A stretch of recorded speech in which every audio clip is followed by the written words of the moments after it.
जानकारी।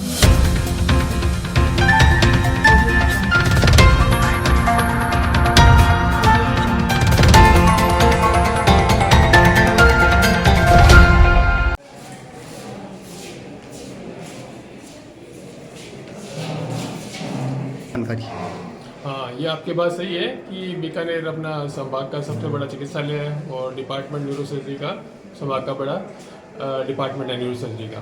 तो यहाँ पे हर तरह के ब्रेन ट्यूमर के केसेस आते हैं, हर तरह के स्पाइन सर्जरी के केसेस आते हैं, स्पाइन के केसेस आते हैं, रीढ़ की हड्डी के बीमारियों के चोटों के केस आते हैं, सिर की चोटों के केस भी आते हैं। ब्रेन ट्यूमर के केस भी अत्यधिक आम मात्रा में आते हैं। उनमें अलग अलग तरह की अलग अलग चैलेंजेस होते हैं। इस केस के अंदर ये था कि मरीज़ की जो हाथ पैर की जो नस है उसके ऊपर ये ट्यूमर पड़ा हुआ था। तो ऑपरेशन के दौरान या ऑपरेशन के बाद में वहाँ पे कमज़ोरी आने के अंदेशा था। तो इस चीज़ को लेकर अपनी बड़ी चिंताएं थी। तो इसमें सर आपके साथ में कौन कौन टीम साथ थी, जिससे क्या है कि इसको ऑपरेट करने में कितना समय लगा? हाँ जी, मेरे साथ में मेरे head of department doctor Dinesh Sodhi ji का काफ़ी मार्गदर्शन और सहयोग रहा। इसके अलावा एनेस्थीसिया डिपार्टमेंट के अंदर डॉक्टर सोनाली धवन, डॉक्टर विशाल और डॉक्टर गरिमा सरस्वती ने इसको होश में रखते हुए मरीज़ को दर्द ना होने दिया और ऑपरेशन को सकुशल होने में काफ़ी मदद की। उनका बड़ा योगदान रहा। इसके अलावा हमारे डिपार्टमेंट के अंदर डॉक्टर रितु गौड़, उनका भी काफ़ी योगदान रहा इसके अंदर। वो सहायक सर्जन थी मेरे साथ में इसके अंदर। इसके अलावा रितेश और डॉक्टर राम सिंह और नवरत्न जी का भी काफ़ी बड़ा योगदान रहा। ये पहली बार हुआ है या बीकानेर में पहले भी हुआ है?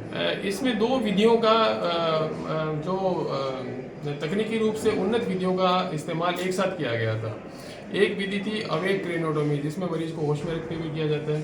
इसके साथ साथ में एक अतिरिक्त विधि को भी साथ में यूज़ किया गया था, जिसको बोलते हैं न्यूरो नेविगेशन गाइडेड क्रेनोटोमी या ब्रेन ट्यूमर सर्जरी। इसके अंदर अपने को मरीज को ऑपरेशन के दौरान अपन एमआरआई के साथ में उसको मर्ज करते हुए अपन ये देखते रहते हैं कि ट्यूमर कितना निकला है, कितना नहीं निकला है, कोई ट्यूमर का पार्ट बस तो नहीं गया है।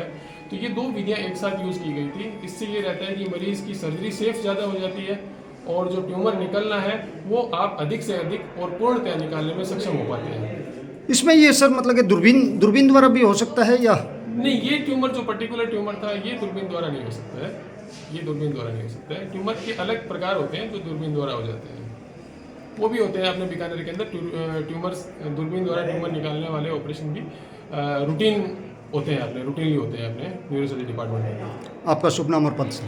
मेरा नाम डॉक्टर कपिल पारिक है और मैं एसोसिएट प्रोफेसर हूँ न्यूरोसर्जरी डिपार्टमेंट के अंदर। Anaesthesia doctor specialist doctor Sonali Dhawan हमारे साथ जुड़े हैं, एसएसबी के अधीक्षक है। न्यूरोलॉजी का बड़ा ऑपरेशन हुआ है, क्या कहना चाहिए? हाँ, मैं ये कहना चाहूँगी कि डॉक्टर सोडी सर और डॉक्टर कपिल ने नेविगेशन गाइडेड ये ऑपरेशन किया है, जो डॉक्टर विशाल और डॉक्टर गरिमा और डॉक्टर नेहा ने अवेक क्रेनियोटमी की तरह उसको कराया है। तो पहले तो नेविगेशन गाइडेड था, तो ट्यूमर में जो है जो स्पेसिफिक जगह है वहाँ ये लोग सीधे पहुँच सके ताकि सर्जिकल कोई भी डैमेज ना हो और उसको एज सच जो है वो अपन जगह पे जाकर के ऑपरेट कर सके। फिर अवेक क्रेनियोटमी में कराया, जिससे ना सिर्फ जनरल एनेस्थीसिया की जो मतलब प्रभाव होते हैं उससे पेशेंट को बचा सकते हैं, बल्कि बीच में जैसे भी अब हम स्पेसिफिक जगह पे सर्जन देखना चाहे कि अब पेशेंट जो है वो मोटर एरिया पर है या किसी और एरिया पे है और वो पेशेंट का ज़रूरत से ज़्यादा कोई हम पार्ट ना रिसेक्ट कर ले, तो पेशेंट से कोऑपरेशन जो चाहते हैं वो भी वो देख पाए। तो ये बहुत ही सफल रहा, पेशेंट डिस्चार्ज होने को है और बहुत अच्छी तरह से मैं बधाई देना चाहूँगी डॉक्टर कपिल को, डॉक्टर विशाल को।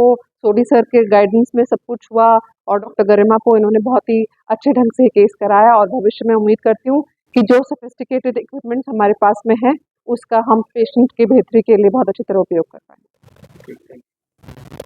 सबसे हमारे साथ डॉक्टर कपिल पारिक सर जुड़े हैं, न्यूरो सर्जरी में एक जटिल ऑपरेशन किया है, जानकारी। मेरा नाम डॉक्टर कपिल पारिक है।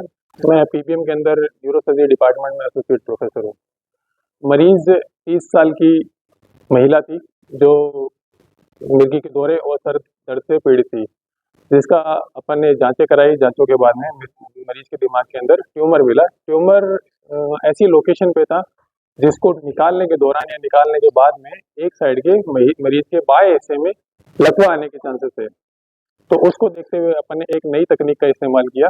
मरीज के रिश्तेदारों, मरीज के पति को, मरीज के मम्मी पापा को, सास ससुर को, सभी रिश्तेदारों को ये कन्विंस किया कि इसका एक नई विधि से ऑपरेशन करेंगे, जिसके दौरान मरीज को बेहोश नहीं करेंगे, मरीज को बिना बेहोश किए, और एक नई इसके अंदर एक अतिरिक्त विधि जिसको बोलते हैं नेविगेशन गाइडेड ऑपरेशन, जिसके अंदर मरीज का ट्यूमर निकालते हैं और ट्यूमर निकालने के दौरान ये अपने को पता लगता रहता है कि मरीज का ट्यूमर अपन ने कितना निकाल चुके हैं, कितना एक्सरसाइज कर चुके हैं, कोई नॉर्मल ब्रेन तो नहीं एक्सरसाइज हो रहा है, उसके कोई जो इंपॉर्टेंट स्ट्रक्चर है दिमाग के अंदर उसके पास तो नहीं पहुंचे हैं, ये अपने को रियल टाइम के दौरान पता लगता रहता है। इसको कहते हैं नेविगेशन, न्यूरो नेविगेशन गाइडेड और neuro navigation assisted neuro surgery.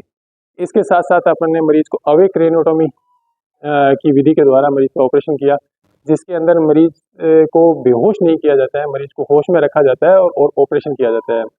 मरीज अपने इंस्ट्रक्शन जो देते हैं उसको फॉलो करता है, मरीज अपने हाथ पैर हिलाता है ताकि सर्जन को ये ऑपरेशन करने के दौरान ये पता लगता रहे कि कोई हाथ पैर में कमजोरी तो नहीं आ रही है। अगर कमजोरी आ रही हो तो उसी वक्त अपने को रुकने का इंस्ट्रक्शन मिल जाता है ताकि अपने को डैमेज, ब्रेन के पार्ट को डैमेज करने से पहले उसको रोक सके। इस चीज़ के अंदर अवेक क्रेनियोटोमी के अंदर एनेस्थीसिया डिपार्टमेंट का काफ़ी बड़ा योगदान रहा है, जो मरीज को होश में भी रखते हैं और मरीज को दर्द भी नहीं होने देते हैं।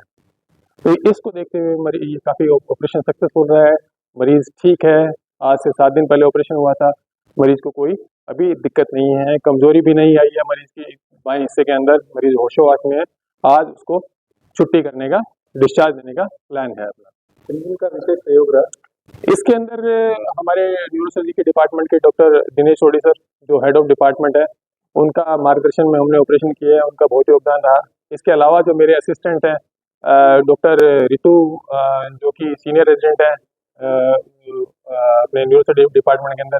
इसके अलावा मेरे रेजिडेंट्स हैं डॉक्टर रितेश और डॉक्टर राम सिंह, उनका काफ़ी योगदान रहा। एनेस्थीसिया डिपार्टमेंट के अंदर डॉक्टर सोनाली धवन के मार्गदर्शन के अंदर डॉक्टर विशाल ने, डॉक्टर गरिमा सारस्वत ने, डॉक्टर नेहा ने मरीज को अवेक क्रेनियोटोमी करने में काफ़ी महत्वपूर्ण योगदान रहा, वो इसमें धन्यवाद के पात्र हैं। न्यूरोसर्जरी डिपार्टमेंट में चिकित्सक उपकरणों के बारे में थोड़ी जानकारी।